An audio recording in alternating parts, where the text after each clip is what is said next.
warahmatullahi wabarakatuh. Pada kesempatan kali ini saya akan menjelaskan apa itu penegakan hukum lingkungan. Ada baiknya sebelum saya menjelaskan, lebih baik saya memperkenalkan diri terlebih dahulu. Nama saya Saifuddin dari Universitas Jambi, Fakultas Hukum. Oke, pertama-tama saya akan menjelaskan apa itu hukum. Hukum berfungsi sebagai perlindungan kepentingan manusia agar kepentingan manusia ini terlindungi dan berjalan damai, lancar, dan terkendali. Di dalam penegakan hukum, ada yang harus diperhatikan. Ada 3 hal yang harus diperhatikan. Pertama, kepastian hukum. Kedua, kemanfaatan. Ketiga, yang sangat penting, keadilan dalam hukum. Lalu bagaimana penegakan hukum dalam bidang hukum lingkungan?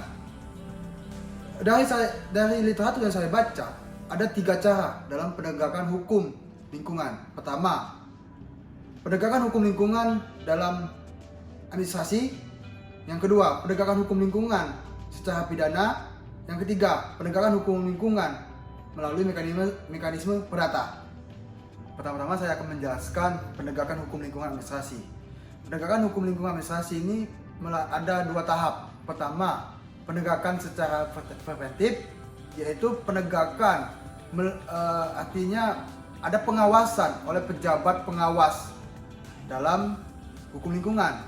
Yang kedua, penegakan secara resepsif, yang artinya apabila ada yang melanggar ketentuan atau aturan dalam hukum lingkungan, dia akan dikenakan sanksi administratif. Oke, selanjutnya penegakan hukum lingkungan perdata. Dalam hal ini ada 2. Pertama, litigasi, yang artinya menggunakan prosedur peradilan. Artinya penyelesaian masalah itu di dalam pengadilan. Ada hakim yang memutuskan. Oke, yang kedua, non litigasi, yang artinya penyelesaian sengketa atau masalah di luar pengadilan dengan menggunakan cara-cara damai, seperti halnya mediasi. Dan sedangkan penegakan hukum pidana, dia cuma ada 1, seperti halnya dalam pidana umum, melalui sistem peradilan, melalui proses penyidikan, dan lain-lain. Oke, dalam penegakan hukum lingkungan administrasi terdapat bentuk-bentuk sanksi sebagai berikut. Pertama, pemberian surat peringatan, yang artinya surat peringatan atau teguran keras oleh pejabat yang berwenang karena ada persyaratan yang tidak memenuhi ketentuan yang telah ditetapkan atau telah diatur.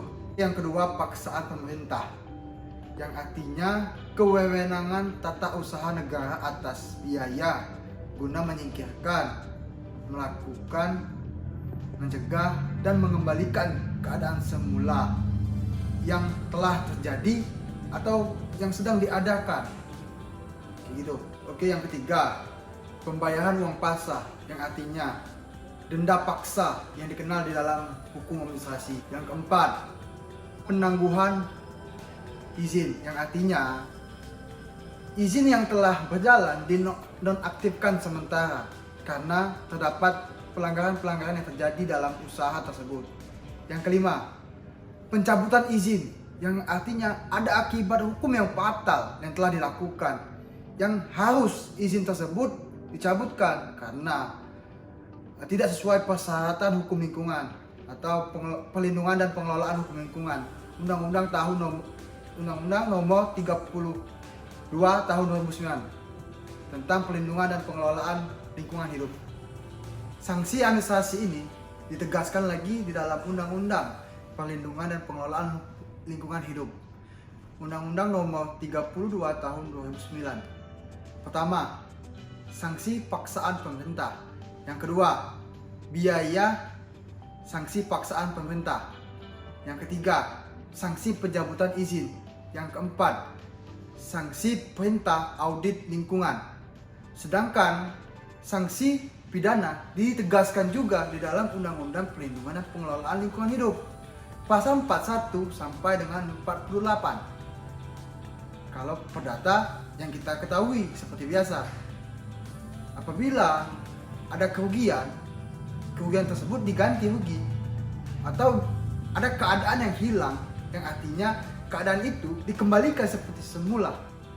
Itu saja yang dapat saya sampaikan. Bila ada kurang dan salah, saya mohon maaf. Billahi taufiq wal hidayah. Wassalamualaikum warahmatullahi wabarakatuh.